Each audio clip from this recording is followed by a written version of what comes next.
আমি ঘুমায় রয়েছি, উনি আমার প্যান্ট ট্যান্ট টাইনে খুললা আমার পুরুষাঙ্গ কেটে নিয়ে পলাইছে। কি যে দুনিয়া এলো! এক বউয়ের স্বামীর বিশেষাঙ্গ কেটে নেয়, আরেক বউ এসে হাসপাতালে নিয়ে যায়। চাঞ্চল্যকর এই ঘটনাটি ঘটেছে চাঁদপুরের মতলব উত্তর উপজেলায়। জানা গেছে, উজ্জ্বল নামে এক যুবকের গোপনাঙ্গ কেটে নিয়ে পালানোর অভিযোগ উঠেছে তার স্ত্রীর বিরুদ্ধে। দিবাগত রাত 2টার দিকে উপজেলার গজরা ইউনিয়নের কৃষ্ণপুর গ্রামে এই ঘটনাটি ঘটে।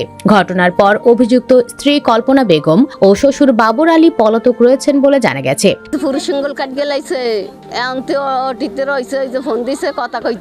স্থানীয় সূত্রে জানা গেছে, উজ্জ্বল নারায়ণগঞ্জের সোনারগাঁও উপজেলার চাওড়াপাড়া গ্রামের শামসুজ্জামানের ছেলে। উজ্জ্বল দ্বিতীয় স্ত্রী কল্পনা বেগমের সঙ্গে কিছুদিন ধরে কৃষ্ণপুর গ্রামে তার শ্বশুর বাবর আলীর বাড়িতে বসবাস করছিল।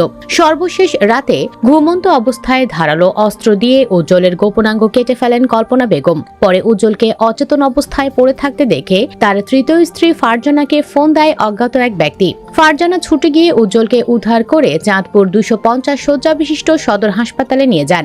সেখানে কর্তব্যরত চিকিৎসক প্রাথমিক চিকিৎসা শেষে আশঙ্কাজনক অবস্থায় তাকে ঢাকা মেডিকেল কলেজ হাসপাতালে রেফার করেন। স্থানীয় ইউপি চেয়ারম্যান শহীদুল্লাহ মাস্টার জানান, বিষয়টি সত্যি ন্যাক্কারজনক। আমি চাই অপরাধীর বিরুদ্ধে আইনি ব্যবস্থা নেওয়া হোক। মতলব উত্তর থানার অফিসার ইনচার্জ মোহাম্মদ রবিউল হক বলেন, ঘটনাটি অত্যন্ত মর্মান্তিক ও স্পর্শকাতর ঘটনা। উজ্জ্বলকে তার দ্বিতীয় স্ত্রী কল্পনা কৌশলে বাড়িতে এনে শরীরের সংবেদনশীল অঙ্গ কেটে দেয় বলে শুনেছি। ঘটনার পরপরই পুলিশ ঘটনাস্থল পরিদর্শন করেছে। এদিকে গাজীপুর মহানগরীর পুবাইলে ঘুমন্ত স্বামীর বিশেষাঙ্গ কেটে দেওয়ার অভিযোগ উঠেছে এক নারীর বিরুদ্ধে। ভোরে পুবাইল থানাধীন খোরাইদ জয়নগর এলাকায় এই ঘটনা ঘটে।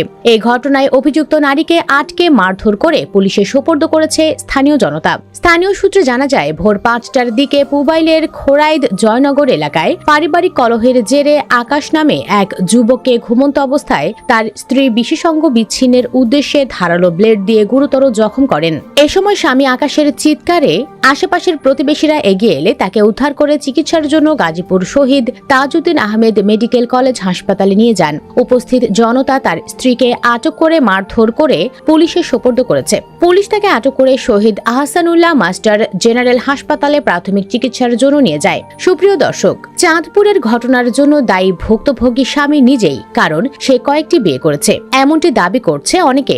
দর্শক, আপনিও কি তা মনে